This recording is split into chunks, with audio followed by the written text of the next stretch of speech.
You're listening to KPG 66.5 Dinosaur Talk Radio, your favorite prehistoric podcast for research, entertainment, and all things dinosaurs.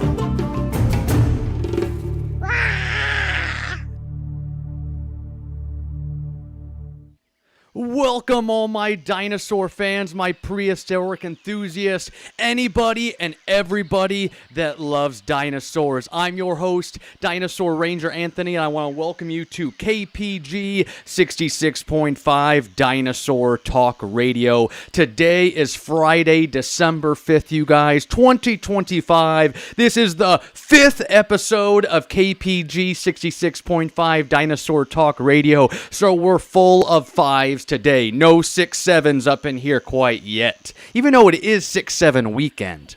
But anyway, you guys, I hope everybody is having an amazing holiday season. It is just so magical here. We have snow out there still out in our yard. We got all of our dinosaur inflatables out there rocking every night this holiday season. It's just been a very, very magical holiday season so far as of yet.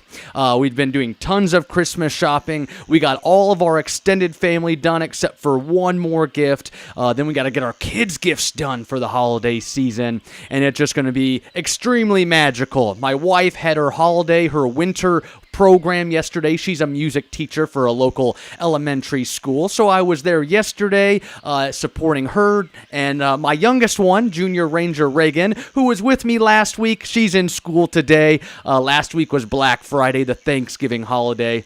She's still back in school today, so she won't be with me here today. But yesterday was her music program. So she's a kindergartner. My wife's the music teacher. So it was tons of fun seeing them yesterday and supporting them in their music journeys, because music education is great. Support music education, support the arts, support paleontology, science, natural sciences. You gotta support everything. Everything deserves a little bit of respect. I'm doing all kinds of dinosaur stuff still this holiday season. I've got 12 more shows, you guys, to wrap up 2025. Right after I jump off this one today, I'll be shooting off to Blair, Nebraska, just about 30 minutes away from where I'm at right now, to go do a couple prehistoric pep rallies for those friends out there. And just totally looking forward to it. So I can't wait to go visit Deerfield Elementary right as I get off this podcast today. This is episode number 5, like I said, of the KPG 66.5 Dinosaur Talk Radio. Today we're talking about the Mesozoic Era. So last week we did the PT extinction. So we did the Permian-Triassic extinction, or the Great Dying, the worst of the 5 mass extinctions, remember? Now today we're jumping in to the Mesozoic Era. So we'll take a deeper dive into the age of dinosaurs as we go throughout this new podcast journey of mine. It's been tons of fun so far. Things are finally kind of starting to settle down a little bit after that little bit of excitement and nervousness and wanting to make sure everything is as good as I can get. Always messing around with the audio. I need to get a producer up in here. That would be tons of fun to be able to have a producer sitting over here so that we can really even take it up a notch, because I'm a one-man band right here. We've got my mixing booth right here. We got my mouse, my laptop, my camera, my sound system, my microphone. I've been just rocking it out, and we're still here in the Dino Bus too. So it's getting cold right now. What is it here in Omaha? It is, my watch died. It was 30 last time I checked. So if it wasn't for this little space heater right here, it would be freezing cold here in the Dino Bus. But we're still going to try to do all of our podcast from the Dino Bus. So wish me luck this winter that I'm able to do it in here and I don't move into my inside basement studio. But you guys, a quick plug before we jump into our first segment. Go to stompchomproar.com and you can see everything at the prehistoric store. If you click on that store tab, you'll be able to see some of the products I'm selling this holiday season. So I make homemade craft kits, like dig kits, where you can hammer out a little dinosaur, some rocks, some gems. I make slime kits, salt dough fossil kits.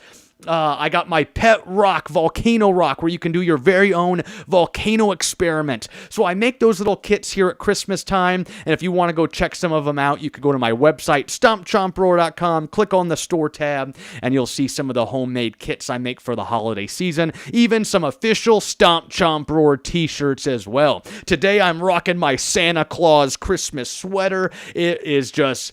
Everybody loves this sweater, and I wear it probably almost every day this December. It's constantly in the washing machine getting clean so I can wear it the next day, especially if I have a show the next day. But let's go ahead and rock and roll, you guys. Let's get into our first segment. One bite, everybody knows the rules. We're going to be doing our Steggy, our fun fact of the day. So if we move over into our Steggy segment, we'll go and open up this guy, my friends. And we'll go ahead and get ready to do our Steggy's Pizza, our one fact everybody knows the rules. So we can grab those pizza boxes back there behind me, set my mouse down here for a moment. As you know, I've got a ton of pizza slices in here. We'll draw one out at random, and we'll see what kind of fun fact that we're going to be able to talk about today. Totally random. Everything is off the claw. So we'll open up our pizza box, brought to you by Godfather's Pizza. We'll grab one of these out. I'll be blind. We'll grab a slice. One slice. All right, here we go. Let me put those boxes back there. Ooh, this one would have been a great one for last week, but it is totally off the claw. The Velociraptor was the size of a turkey, and not like the ones we see in Jurassic Park. That's right, Velociraptor, only 2 to 3 feet high, could be 5 to 6 feet long from its nose all the way back to its tail, so way smaller than ones we see in Jurassic Park. Jurassic Park, they made them 5-6 feet tall, and that's originally in that very first Jurassic Park movie. That's to make our velociraptors kind of the bad guy, or what we call an antagonist in TV and movies. So we needed a bad guy. So they made that velociraptor as big as people. So then it's kind of like the people versus the velociraptor in much of the movie. So that is why we get those big velociraptors. Now, if you want to talk about Utah raptors, Dakota raptors, those dromaeosaurids do get as big as people. So those all would have been frightening to encounter back then. But our velociraptor is way smaller than the ones we see in the movie. And if you remember from a past episode, I did show you our velociraptor skull that I'm looking at right now as I'm sitting here in our Dinobus, the Speedy Thief. But that is our fun fact of the day. One fact, everybody knows the rules at Steggy's Pizza. All right, let's move into segment number 2 of the day. And today our episode lesson, or our topic, is all about the Mesozoic Era. The age of reptiles. Sometimes you could call it means middle life. So it's like the middle era, and it is the age of reptiles. Those crazy dinosaurs that we see all around, right? With our fan favorites like T-Rex, Spinosaurus, Triceratops, all those amazing dinosaurs. Now, the Mesozoic Era can be broken up into 3 time periods, and I know if you're listening still, you know these. Here, let me pull up in our picture background. We can take a look at that one. So this is one of my favorite geological time scales. So you can see right there in the green, we have the Mesozoic Era, and then it has 3 time periods. So we've got the Triassic period, the Jurassic period, and the Cretaceous period. So this Mesozoic Era, we believe, scientists believe, lasted 186 million years. That's a long... Oh, there's someone watching, some dog watchers over there. How fun. It is freezing. I would not be walking my dog right now. But that's on a side note. So you guys, our Mesozoic Era, 186 million years long. It is just an incredible amount of time. Now, when we talk about our Triassic period, so here, let me scroll up here. My slides, you guys, they just get so far away from where I'm sitting here in the Dinobus. All right, there we go. That's a lot better. So our Mesozoic era lasted 186 million years long, from the beginning of the Triassic to the end of the Cretaceous. So remember, we got the PT extinction, and then the KPG extinction is what makes up our Mesozoic era. All the time in between those between those two extinctions, I would say. So our Triassic period, you guys, lasted from 252 to around 201 million years. So that's about 51 million years in between those two. Then our Jurassic is 201 million to 145 million. And then our Cretaceous period, you guys, is 145 to 66 million. And our Cretaceous period is the longest of the three time periods in the Mesozoic era. So Mesozoic era spanning 252 to 66 million years in a whole. Our Triassic is 252 to 201. Our Jurassic is 201 to 145. And our Cretaceous is 145 to 66 million years ago. Super long time ago. But let's just talk about the Mesozoic era, shall we? So the Mesozoic era starts with something we call Pangea. So Pangea is when all the continents are connected in one giant supercontinent. So all 7 continents that we know today, North America, South America, Africa, Australia, Europe, Asia, Antarctica, those are all connected in one giant supercontinent that we like to call Pangea. So Pangea is all those continents all floating around the oceans here during the Mesozoic era. They start to split up during the time. So in the Triassic into the Jurassic, we start to get a little bit of separation, and all throughout the Mesozoic era, that supercontinent is going to start breaking up over time. Good morning there, David. Thank you for logging on for today and listen to our Mesozoic Era podcast. So we got Pangea. Then we can talk about our climate. The climate is going to be a little bit warmer than it is here today. We're going to have temperatures a little hotter. It's going to be a little bit more humid. It's going to be the perfect time for those dinosaurs. We've got plants. We've got conifer trees. We got cycad trees. Plants, ferns, ginkgos, glossopteris trees. So all kinds of different types of trees that we necessarily don't all have around today. So we do still have conifers, but we had conifers go extinct, some of the different genus of conifer trees. We've got all types of ferns, those cycad plants.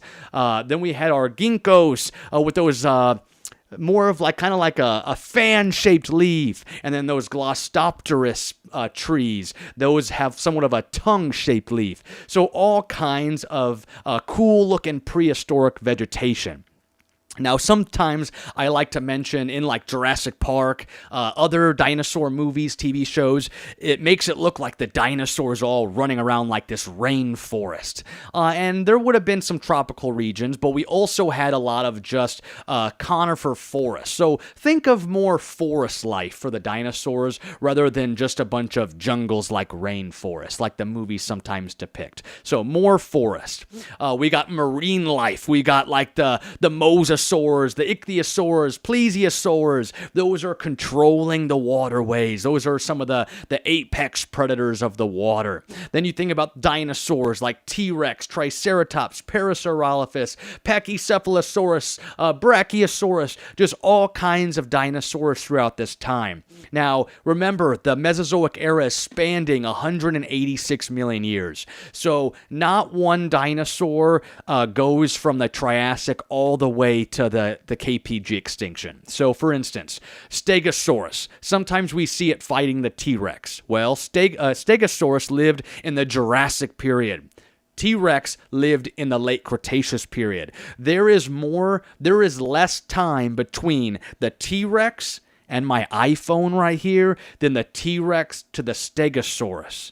So if I explain that again, the T-Rex is closer in time to my iPhone or all of us here listening, or to the Stegosaurus to the T-Rex. So we're closer to T-Rex than the Stegosaurus. Isn't that wild? But sometimes we see them fighting in the movies and TV shows, books, all kinds of pop culture, okay? So dinosaurs ruled the Mesozoic era, but they didn't all live together. Triassic, we're going to have like that Herrerasaurus. That's a very early theropod. In the Jurassic, we'll have like Dilophosaurus, Stegosaurus, like I mentioned. We get a bunch of sauropods, the long-necked dinosaurs. And Cretaceous period is when we get most of the famous dinosaurs we see in Jurassic Park. There is more Cretaceous period dinosaurs in Jurassic Park than there is Jurassic period dinosaurs. So why isn't it called Cretaceous Park? I don't know. I'll leave it up to you. Maybe Jurassic Park does sound a little bit better. So we had all kinds of dinosaurs, and then the Mesozoic era ends with the extinction, the KPG extinction that our podcast is named after, and we'll get more into that in a future episode as well, more about the KPG extinction. I think it might be next week's podcast, actually, and I'll break a little bit of a reason why at the end of our show today. Then we get our mammals. We had mammals during the Mesozoic era, so they are at the very beginning. So not to get too crazy, but we had the therapsids and the archosaurs going into the Triassic period. So therapsids are pretty much our mammals. The therapsids just about go extinct. Just about. So the therapsids, the mammals, are kind of hanging out there. They're watching the dinosaurs rule the Mesozoic era. And then what happens when the dinosaurs all go extinct? Kaboom! By our asteroid. It opens the door for those mammals to take over the world and bring all kinds of different genus and species, and then totally bring us for the ride now. And then we go back and we find all those dinosaur bones from way back in the Mesozoic era. So that's a little bit of a cliff notes, you guys. The Mesozoic era, or middle life, is that middle era in the time of the planet Earth that we live on, spanned from 252 to 66 million years. We get the Triassic period, the Jurassic period, and the Cretaceous period. Within that era, we have Pangea, that supercontinent breaking up. We have a warmer climate. We have all kinds of conifer trees. We have cycad plants. We've got ginkgos, Glossopteris trees, all kinds of marine life, all kinds of dinosaurs, another mass extinction to end the era, and then the mammals explode, and here we are sitting here today. So that is a little bit of our lesson for the Mesozoic era, or the age of dinosaurs. Spooky, isn't it? Halloween's over, though. We're in the holiday season. This isn't the nightmare before Christmas, okay? So that is our lesson for today. Segment number 2, the Mesozoic era, which we love the Mesozoic era. But let's go ahead and grab into segment number 3 now. We've got to do our prehistoric cage match. We'll go ahead here in just a second, pull up in our random genus generator. And today, my goal is we're going to continue. So this podcast, I want to just continue to keep growing. It's off the claw. Everything is growing just like a baby brachiosaurus hatching out of its egg. We're going to continue to hopefully grow this podcast over time and just improve all kinds of segments. So if you go back, remember I talked about the Dinosaur Review for Kids. That was my first podcast. Technically my second. I did do another one that lasted 5 episodes, and then I switched to the Dinosaur Review for Kids. That one, over 80 episodes. And what happened, like I mentioned, every 10 episodes, I did a prehistoric cage match. I sat down, I totally wrote those stories. I'd write a 10-page story with all kinds of details, fun facts. I'd turn them into little characters pretty much, and did all kinds of fun stuff with that. So bringing it into this podcast, it's a little bit more off the claw, off the cuff. So I don't have the time to write those fun stories. So I wrote down a couple bullet points, hoping to make the story even, the cage match even more exciting today as we continue to grow each segment over time. Here, let me see this comment real quick. What did David say? When the movies get it wrong, we're here to make it right. That's totally true, David. Wonderful, wonderful, wonderful. Here, let me make this a little bit bigger, too, as we go into our next one. Oh, there was more. We were here to make it right. Love debating people about truce versus myths. So true.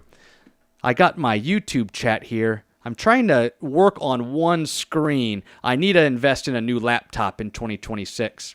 But when I had a dual screen, so I was supposed to start this podcast a week earlier than I actually did, and that's because when I went to go do my pilot episode, my screens, I was super bad, super glitchy, and it was because I had my second monitor plugged in. So I realized that was no bueno. But so I try to have all these different screens on my laptop here. But anyway, what's your other comment, David? Spinosaurus versus T-Rex could have never happened. That's right. That is another one. So those two dinosaurs, Spinosaurus, T-Rex, both lived in the Cretaceous period, but Spinosaurus is the mid-Cretaceous period, whereas T-Rex is the late Cretaceous period. So they never would have seen each other because of time, and like David mentioned, because they were on different continents. Remember, Pangea is going out through time. Pangea had already split up those continents. We get our North American continent, our African continent, our T-Rex living in North America, the United States, Canada, Spinosaurus living in the northern African region, so like Morocco, Egypt, up there where the pyramids are now. But let's go ahead. We're going on and on. Let's go ahead and get into our prehistoric cage match. If I can grab my screen here, I'll pull open our spinning wheel. We'll open up our prehistoric cage match wheel. There's our wheel. Let's spin it and see what we get today. Remember last week, Dinosaur Ranger Anthony rode off into the sunset on that Bajadasaurus. All right, here it goes. The wheel is spinning. I wish our music was louder on the wheel when it spins. Dun dun dun bum bum. Who do we get? A woolly mammoth! A woolly mammoth. I love the woolly mammoths. Probably one of my favorite prehistoric animals overall. Would definitely be on my Mount Rushmore of animals. All right, woolly mammoth. Let's remove this one. Let's spin again.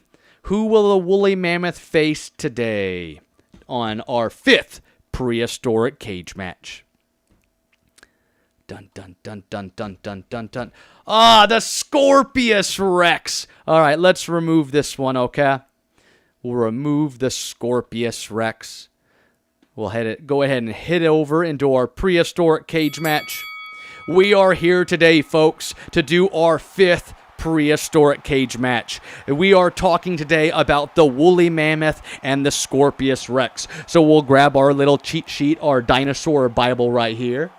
Our woolly mammoth, you guys, up to 15 feet long, 11 feet high, weighing 6 tons. They could have up to 9-foot curved tusks, a 7-foot trunk, 2 coats of fur. And remember, here in the state of Nebraska, we've got Archie, the biggest Columbian mammoth to ever roam the lands here, up to 15 and a half feet tall at the hips.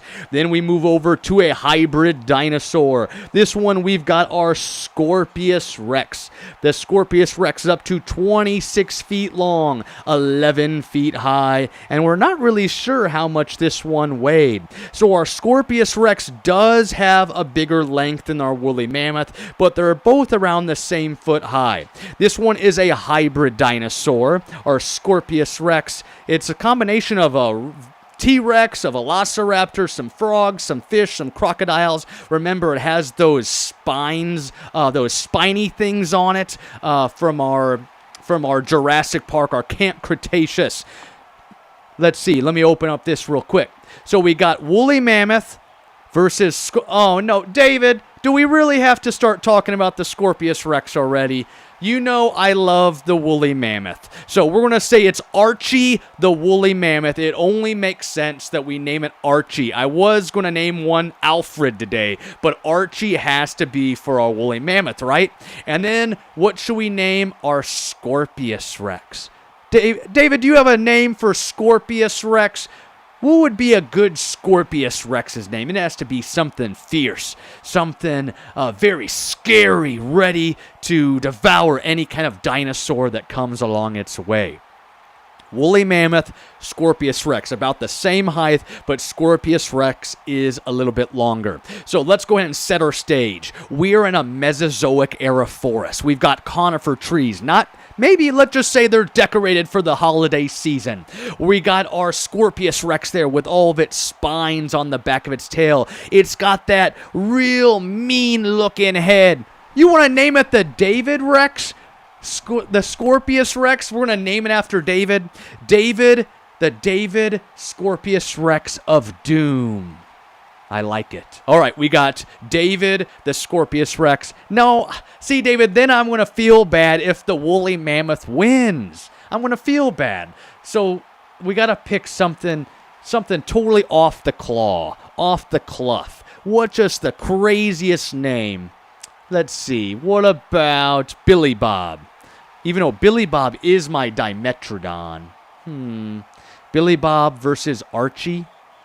Or what about Romeo? I like that. Romeo, the Scorpius Rex versus Archie, the woolly mammoth. Okay, the stage is set. They're in the Mesozoic forest. We've got conifer trees decorated for the holidays. Both creatures right there ready to battle. Our woolly mammoth steps on up. Remember, it has those 9-foot curved tusks. We got that Scorpius Rex. It has all these crazy looking teeth. It has those kind of bigger arms. It's got those spines of those kind of like a porcupine like quills on the back of its tail back there. I think it even has some up there on its forearms as well. It kind of walks up kind of like some kind of creature you'd see in Stranger Things. They come up to the battle, and you guys are... Woolly mammoth tries to strike first with those woolly mammoth tusks. Boom! But it misses as our Scorpius Rex quickly jumps out of the way. Our Scorpius Rex tries to rebound and come in for a quick attack and jumps up onto our woolly mammoth, but the woolly mammoth fur, it two really good coats of fur, it just slides down the back of the woolly mammoth and falls down kaput. Our woolly mammoth sprints forward a little bit as it gives a little bit of a stomp and spins around. These two creatures are again looking at both of each other. As they start running again, oh no! A Triassic slip! Our Scorpius Rex slips down and falls onto the ground below as our woolly mammoth does a stomp through the forest and stomps right through, giving a blow to our Scorpius Rex with those tusks. Kabam! Our Scorpius Rex is dazed. It doesn't know what's going on. It just got attacked by those woolly mammoth tusks. Can I do it? The Scorpius Rex gets back onto its feet, shakes its head, and knows it can't just go down that easy. So our Scorpius Rex charges towards our woolly mammoth and does another jump onto its back, this time grabbing contact with our woolly mammoth, giving a direct blow with its claws, its teeth, you guys. The woolly mammoth tries to shake it off. Gosh, I just don't know. This one's so hard. The woolly mammoth is going to really tug at my heartstrings. Can I bring the woolly mammoth down? Does the Scorpius Rex really bring down a woolly mammoth? I just don't know. This one is so difficult. The Scorpius Rex is longer. It's starting to bring the woolly mammoth down. And then the woolly mammoth lifts its trunk up into the air and gives off a big elephant roar. And watch that. What? Do you hear that? I hear footsteps a-coming.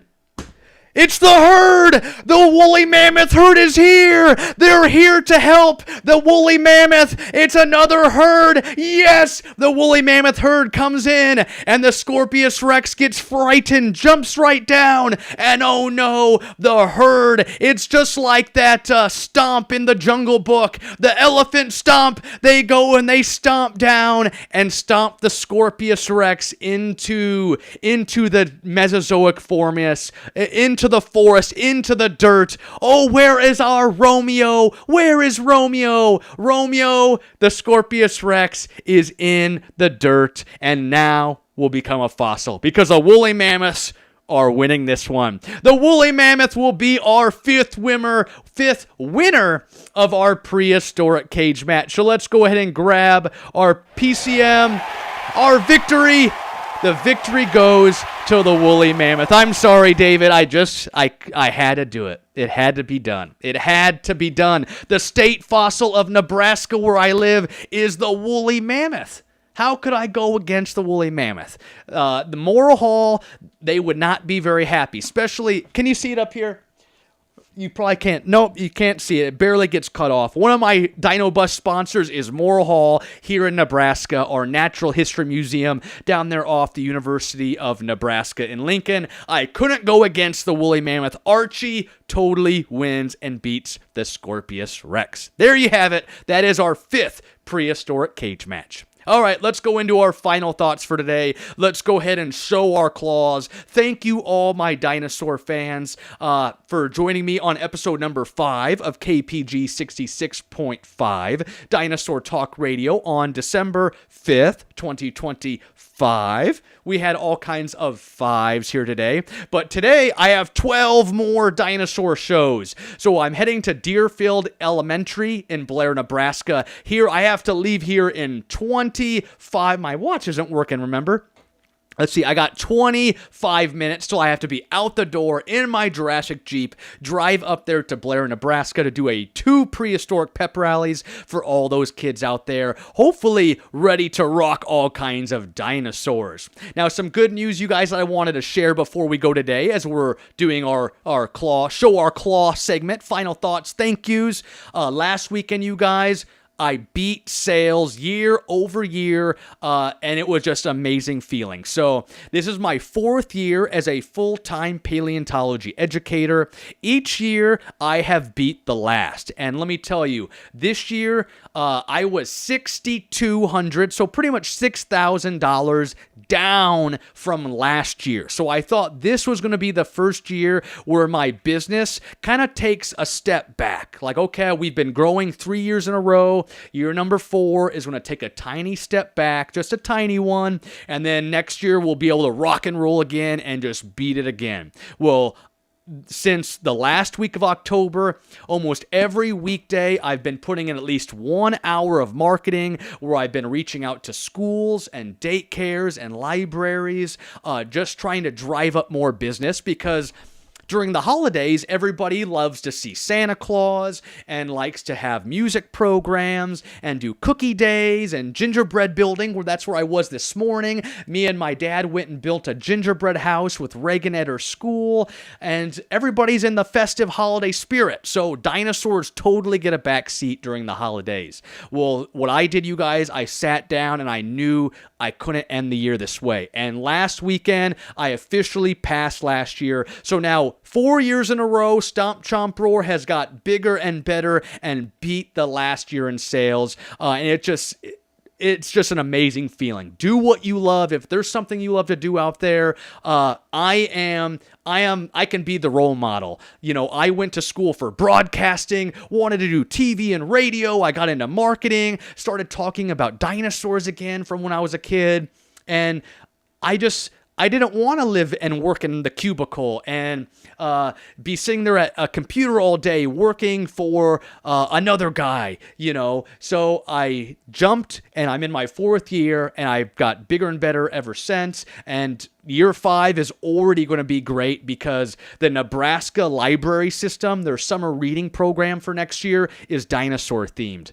So if I told you the numbers for last year or for next year already, you would just be mind blown how my summer, I've only got 3 days left in June next summer that don't have anything on them. That's how wild my summer's got. So anyway, tonight we're going out to celebrate, you guys. My wife and I are going to a fancy steakhouse. We're going to Terra Gaucha. It's a new Brazilian steakhouse here in Omaha. And gaucha, so it means gaucho land, referring to the land of the gaucho. And that's a traditional cowboy of southern Brazil. So it's Terra Gaucha. I'm pretty sure that's how you say it. I've looked it up a few times. I've heard it said a few different ways, but Terra Gaucha. And that's just like the cowboy down in southern Brazil. So at this restaurant, they have they bring all the meat out on swords, and they cut your meat off of swords and put it right there on your plate. It's full experience, the full churrasco experience, which is all you can eat. and it's like grilled meats and all kinds of steak and seafood and chicken. So we're super excited to go out and celebrate tonight. Me and my wife are going. I'll probably get my kids a pizza delivered while we go have the fancy dinner out there to celebrate Stomp Chomp Roar year number 4. But a quick plug before we go, you guys follow my YouTube channel, hit that subscribe button, watch later on. You can watch the videos, they get recorded live, but then you can watch them later on YouTube. If you listen to me on iHeartRadio, Amazon, Apple Podcasts, Spotify, all those other ones, thank you for listening. You can also watch me on YouTube every Friday if you want to see the video feed. It's on YouTube every Friday at 11 a.m. Central Standard Time. And I know some people are in school, but you can watch later on through the weekend. And I have a great homeschool community that likes to watch during the day as well. So go ahead, subscribe to my YouTube channel. Now let's go ahead and do our closing slogan. My favorite slogan I wrote. So remember, now always remember, thanks to all the dinosaurs for giving us this passion. But this is our world now. Get out there, do something good, and never be afraid to show your claws. Ranger Anthony signing out. We'll see you later, David, and everybody watching later on. See you guys. Have a great holiday weekend. It's 6/7 weekend. See ya.